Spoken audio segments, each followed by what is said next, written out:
Mrs. Frisby and the Rats of Nimh by Robert C. O'Brien, in the library.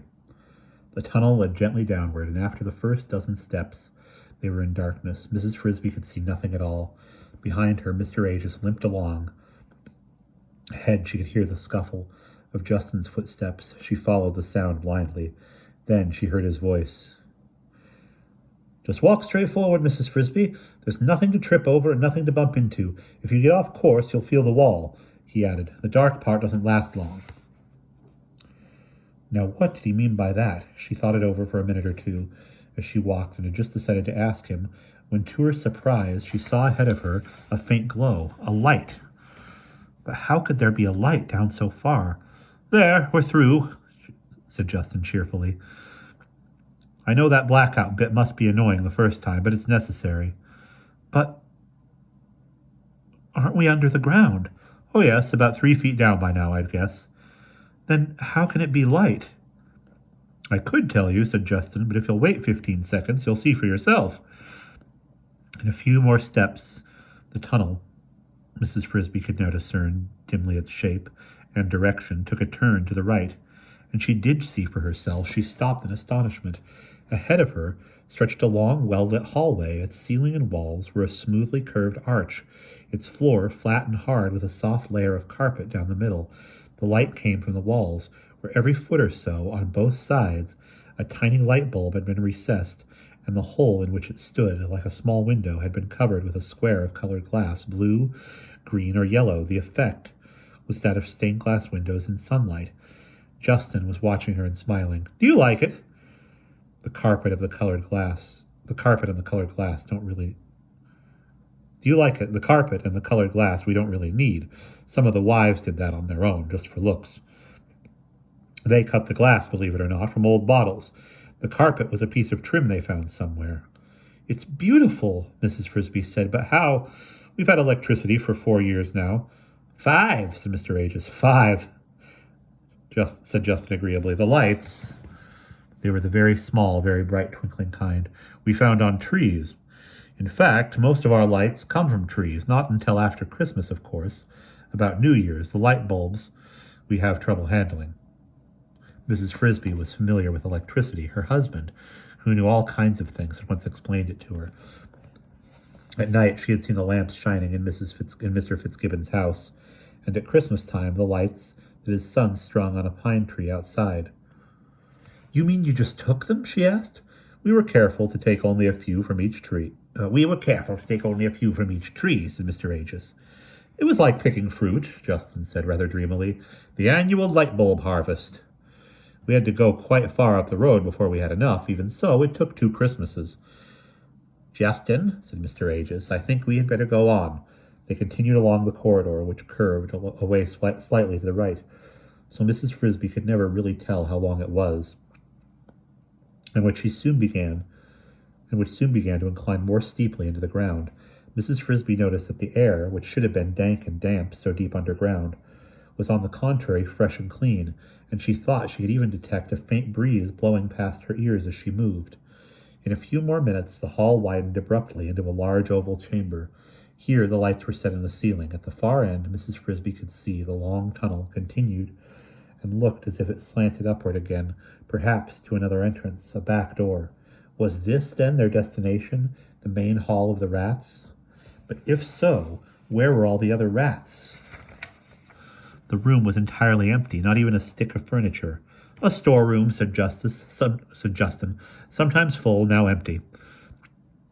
Then she saw off one side of the chamber. There was a stairway leading down, and beside it a small door. Justin led them to the door. "For freight only," he said with a grin at Mr. Aegis, "but considering your limp, I think we could make an exception. The stairs wouldn't be easy." Mrs. Frisby looked at the stairway. It went down in a spiral. Each step was neatly inlaid with a rectangular piece of slate. She could not tell how far down it led, since after the first turn of the spiral she could see no more, but she had a feeling it was a long way down. As Justin said, it would be hard for Mr. Aegis. Justin opened the door. It led into a square room that looked like a closet. "After you," he said. Mrs. Frisby went in. The others followed, and the door swung shut. On the wall were two knobs. Justin pushed one of them, and Mrs. Frisby, who had never been in an elevator before, gasped and almost fell, as she felt the floor suddenly sink beneath her feet. Justin reached out a hand to steady her. "It's all right," he said. "I should have warned you." "But we're falling." "Not quite. We're going down, but we've got two strong cables and an electric motor holding us." Still, Mrs. Frisby held her breath during the rest of the descent until finally the small elevator came to a gentle stop and Justin opened the door. Then she breathed again and looked out. The room before her was at least 3 times as big as the one they had just left, and corridors radiated from it in as many directions as petals from a daisy. Directly opposite the elevator, an open arch led into what looked like a small, still larger room, seemingly some kind of an assembly hall, for it had a raised platform at one end. And now there were rats by dozens, rats standing and talking in groups of 2s and 3s and 4s, rats walking slowly, rats hurrying, rats carrying papers.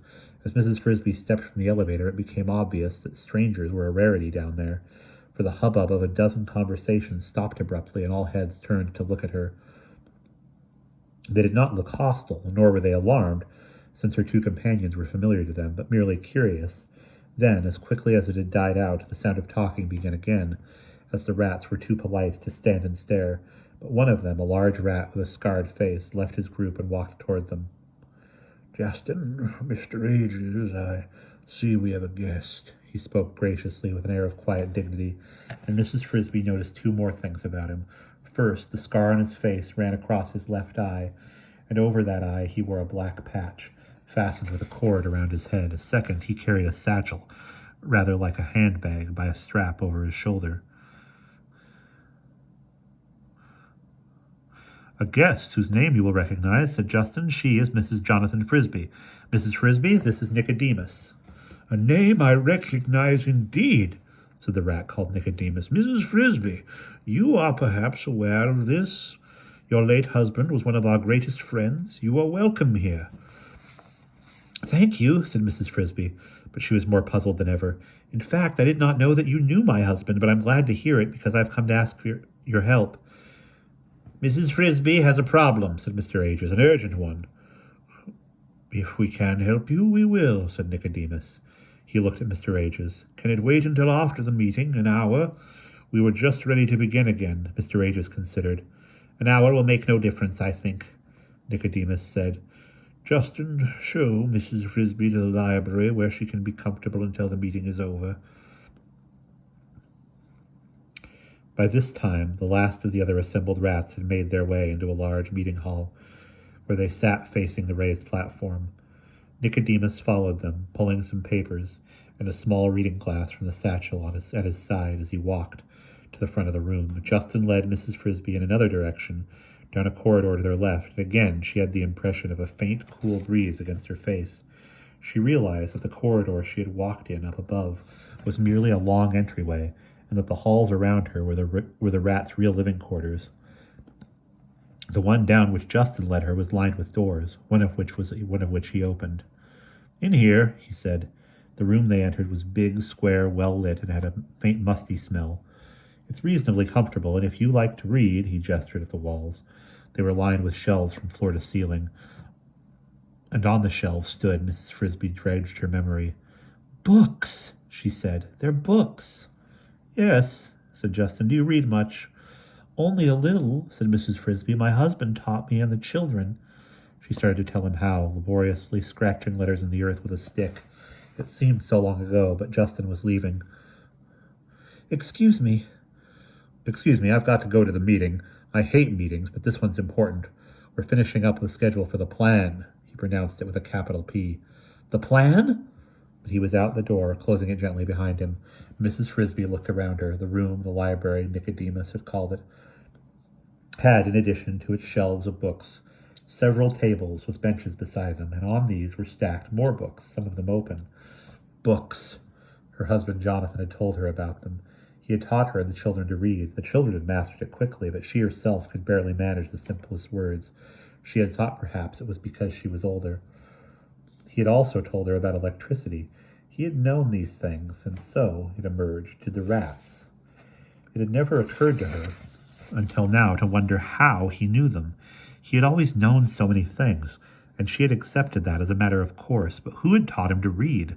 Strangely, it also emerged that he had known the rats. Had they taught him? What had been his connection with them? She remembered his long visits with Mr. Ages, and Mr. Ages knew the rats too. She sighed. Perhaps, when the meeting was over and she had a chance to talk to Nicodemus and had told him about Timothy and moving day, perhaps when that was settled, he could explain all this to her. She noticed at the far end of the room a section of wall where there were no bookshelves. There was instead a blackboard covered with words and numbers written in white chalk. There were pieces of chalk and an eraser in a rack at the bottom of it. The blackboard stood near the end of the longest of the tables. Was the library also used as a classroom? When she looked at the blackboard and, rather laboriously, read what was written on it, she saw that it was not. It was rather a conference room. At the top of the board in large letters were printed the words, "The Plan of the Rats of Nimh." And that is the end of that chapter.